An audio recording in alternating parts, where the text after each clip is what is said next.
What up, boys? Today we're gonna be reacting to a video. Yeah, let's get into it. Number of high-speed police pursuits that occur every year in the United States. No other country on earth comes even remotely close. Damn, that's how we be getting the US. Damn, y'all be gapping the police. According to the California Highway Patrol, only 57.6% of the fleeing suspects were apprehended, leaving 42.4% of suspects to successfully evade arrest, and that number is only growing.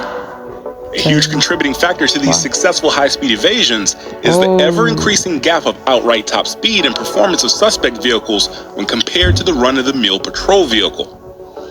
There's a common theme amongst these seemingly uncatchable cars, though, a sort of recipe that makes them an absolute pain for law enforcement to catch.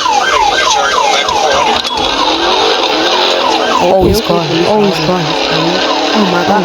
Oh my god. OMGG. Not catching the car. These ingredients don't consist of an ostentatious bright red Ferrari. Rather, the best getaway cars are those that can balance brutal acceleration, ridiculous top speed, and inconspicuous looks that only a trained eye can distinguish from a normal commuter. And they even have a name for it thanks to the British, who almost banned their very existence.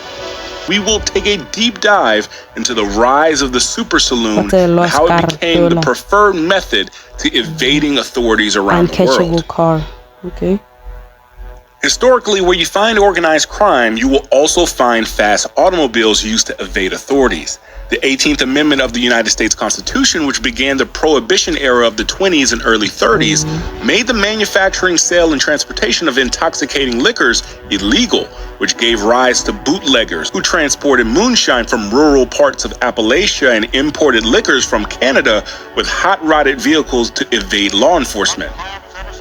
Their specialty was the Ford Model 18, which was more expensive and nearly identical to the Ford Model B used by law enforcement, but ditched the meager 50-horsepower inline four-cylinder for a flathead V8 that produced a healthier 65 horsepower and later up to 85 horsepower. According to bootleggers at the time, it was fast enough to stay one step ahead of the law, rugged enough for the mountain roads, and had a big enough trunk and back seat than moonshine. What? Its clear advantage of power, cargo space, and durability. Imagine this car gapping in the no way. Nah, there's no way you're pulling up with that combined with a skilled driver made the Ford Model 18 the desired getaway car amongst moonshiners and bootleggers, even bank robbers like Bonnie and Clyde.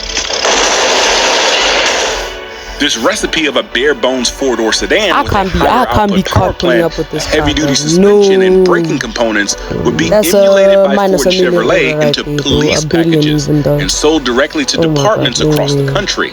The 1954 two-door and four-door, for example, was offered with a police package that included an exclusive engine, the Interceptor engine, with more displacement than the standard flathead V8. The clutch, the alternator, the oil pan, the battery, and even the tires were beefed up to withstand 24-hour duty and became a hit amongst veteran drivers and police officials. By 1956, General Motors and the Chrysler Corporation would follow suit, offering specialized police equipment packages, and sparked an unofficial arms race across the Big Three to build faster and faster police cars.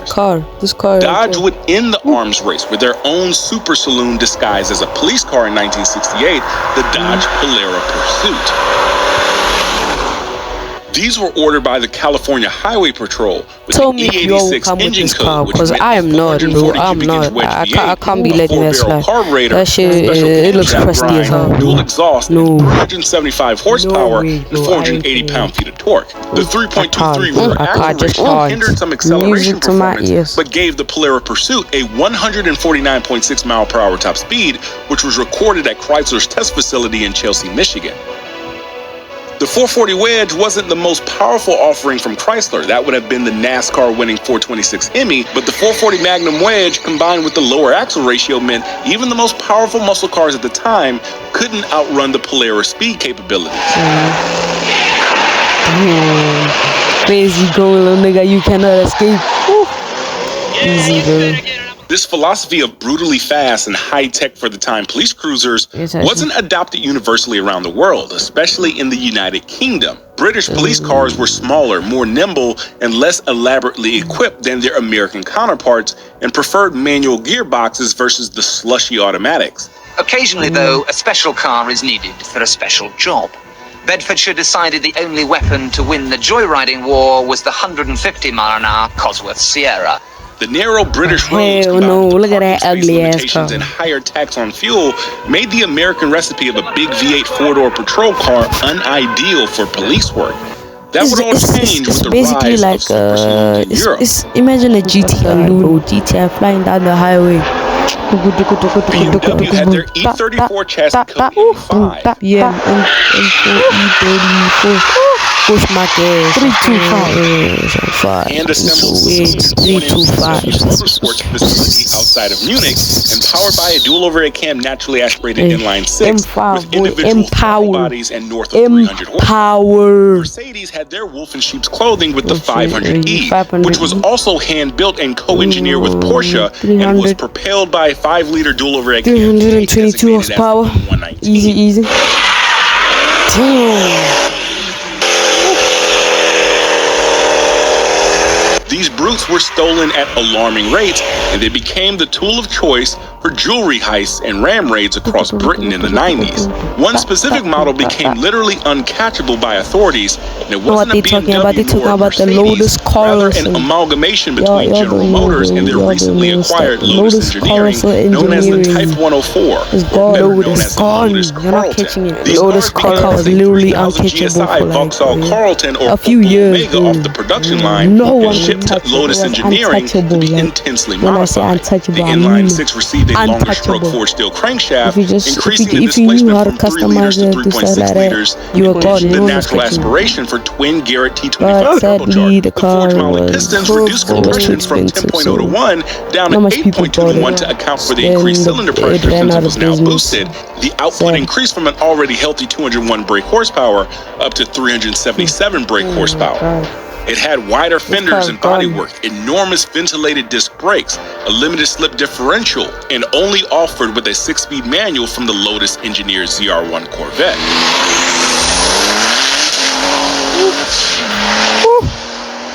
Yeah, the car wasn't made famous by its Ferrari Testarossa-like speed or Porsche 911 turbo rivaling technology, but rather a gang of ram raiders making a fool out of police in a stolen Imperial Green example. It was stolen on November 26, 1993 from a home in Worcestershire with the registration plate 40RA and... Bro really said Worcestershire. Worcestershire. Over the course of months was involved in multiple robberies totaling 20,000 British pounds in merchandise, and it couldn't be caught since the Austin Maestro Panda cars used by the police topped at 90 miles per hour, while the Lotus Carlton could achieve 177 miles per hour on the M6 motorway. The Lotus just the horsepower difference is crazy, unprecedented. Untouchable. It is untouchable. Outstandable. Untouchable. Uncatchable. See, while many say the 40RA was never caught, it actually was in January '94 by passerby spotting it in a canal with its dark green paint and a caved-in roof and the registration plate 40RA. The leading publication at the time, the Daily Mail, even British Parliament condemned the car and called for its banishment in Britain. But luckily it was so expensive and sold so poorly that it would be discontinued before it could be sent to the shadow realm. Manufacturers, body on frame, solid rear axle, high performance sedans like the Impala SS with its Corvette LT1 small block were essentially a 9C1 Chevy Caprice police car in civilian attire. The Mercury more sophisticated dual red cam modular V8 from the Mustang Mach-1 was an impressive version of the Crown Victoria Police Interceptor, but still very reminiscent of its police car DNA. They didn't outclass their law enforcement counterparts by much of a margin. Not until Dodge would reintroduce the Charger in 2006 on the Chrysler LX chassis. Law enforcement agencies quickly flocked to the Charger Pursuit package as it was more stable at high speeds than the Crown Victoria or Caprice, Bro, know how given its to Mercedes drift. E-Class engineered independent rear suspension, Ain't no way and offered a nobody- but you 5.7-liter still Gen 3 Hemi slow. V8 from the Road and Track You or are still RT trim slow, of the civilian Tasha, Charger slow. that made 340 horsepower, and a Mercedes that, 5-speed bro. automatic, Look at that which little gave it ass on 150 my mile per hour Facebook. top speed, Get ass finally nigga ass, little eclipsing the ass. 1969 Horsepower Polaris on my Pursuit Facebook. Get out after my face. nearly 4 decades. Wait, no. Yeah, after like 40 I know I years, didn't you hear will bro beat say. He said 40. What? Alongside the Road and Track-based Pursuit, the SRT-8, or Street and Racing Technology variant, was available to the civilian market only, which completely Cops are outclassed slow, the bro. They Pursuit slow. Charger. The They 6.1-liter not catching Hemi up. was in You know, essence a you be hot-rodded sliding with 5.7-liter Hemi with a laundry SRT list of spit. upgrades like its You know stronger that, cast you know, iron when you block, slide over larger them bore SRT diameter, a spinning forged steel through that crankshaft, higher Alright, let me start, compression let me from start. 9.6 up to 10.2 to 1, more aggressive camshaft grind, and cylinder heads that flowed exceptionally for a pushrod design. The new Hemi power plant gave 85 more reasons why it was the go-to super saloon, and thieves would quickly catch on. Older cars before the mid-90s were commonly the victim of thieves since the only anti-theft system was door locks and a keyed ignition lock cylinder. Thieves would bypass the ignition lock cylinder and complete the circuit to the ignition, giving power to the ECU and the starter motor without the need of a key. Newer cars like the SRT-8 Charger have a transponder in the key that is coded specifically to the car's anti-theft computer. Even if the car is hot-wired, the anti-theft computer locks the ECU from firing the injectors and spark plugs, rendering the car unstartable. Useless. This eliminated random low-level thefts, but then became a smarter target people, for bro. specialized criminals who knew how to But they exploit the smarter security people to system. steal Thieves them. would carry blank uncoded keys and key programming computers. From there, What you know, dog? Plug it up by the floor mat and let that shit roll back. Put that shit on neutral and let that shit roll. would program a new key after entering the special security code, and within a minute or so, they were off with the SRT-8. According to the National Insurance Crime Bureau, the most popular model year of Charger thefts were the 2006, the first model year that came out, and police pursuits began to rise as criminals are more likely to evade police than giving up, especially while already in a stolen vehicle.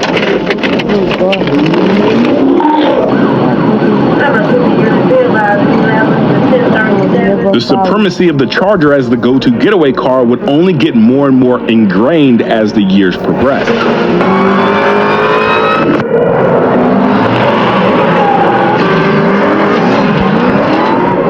The SRT engines got consistently more powerful, going from a 6.1-liter Hemi to a 6.4-liter Hemi. Even higher trim Hellcat introduced a 6.2-liter Hemi with a 2.4-liter twin-screw supercharger, making 707 horsepower, and later getting a bigger 2.7-liter supercharger and 797 horsepower. All the while, the Pursuit Charger kept the standard 5.7-liter Hemi, and while it did get a power bump from 340 to 307 horsepower, it was completely outclassed by the SRT variants used by getaway drivers.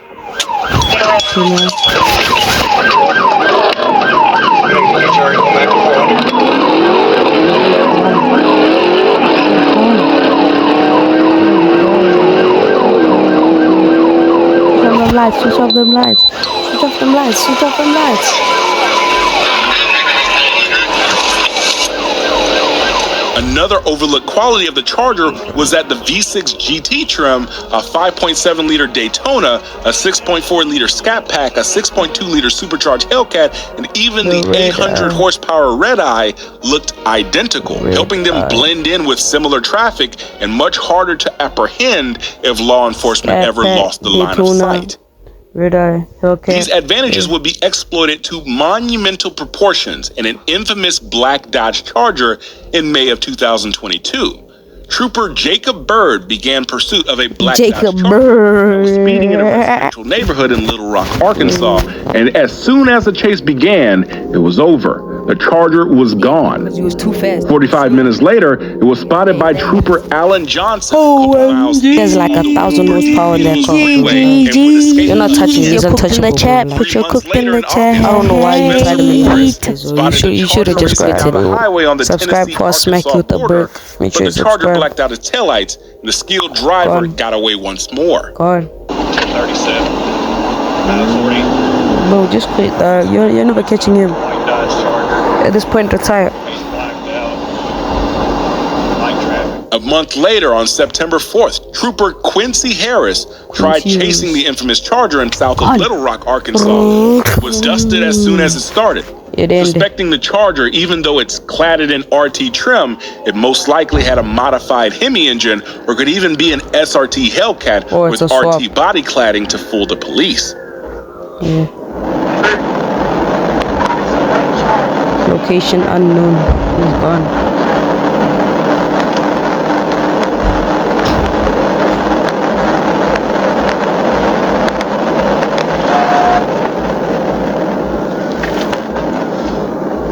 Charger is not seen 2 weeks later, on the same highway as the second pursuit in May, the black Charger would toy with the police, purposefully pulling over for a traffic stop, and as soon as Trooper Monte Hernandez touched the back of the car, it was gone.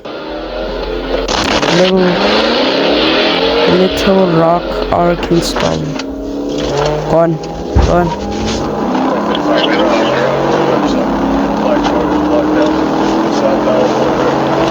Just wait.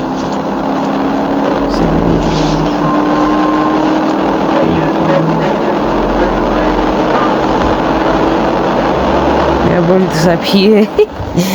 He disappeared.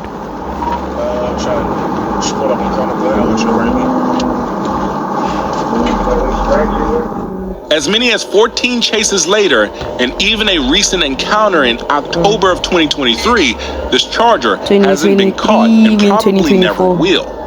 Make sure y'all niggas subscribe, okay? The blackout Charger is in essence America's RA-50, a car that was uncatchable for its era, and getting within 100 feet of it is because the driver. Both were built in very common saloons of their time. One modified by Lotus Engineering to be the world's fastest saloon, and one most likely modified in his garage. Yeah, bro, made that in himself. Shits and giggles. While the RA-40 Carlton's legendary existence came to an end in 1994, the blackout Charger is still alive. Still here, bro. There's no telling if the next black Charger with a loud exhaust gears, you know how it goes. average Mopar enthusiast or the infamous blackout Charger. Make sure y'all like and subscribe and comment, guys. Please subscribe to his channel, subscribe to my channel. Yeah, man, subscribe. Okay, make sure you subscribe. Make sure the video gets today's like goal is like 3 likes. Make sure this video gets 3 likes. Yeah, and yeah, that's all for today. Thank you all for watching. Goodbye.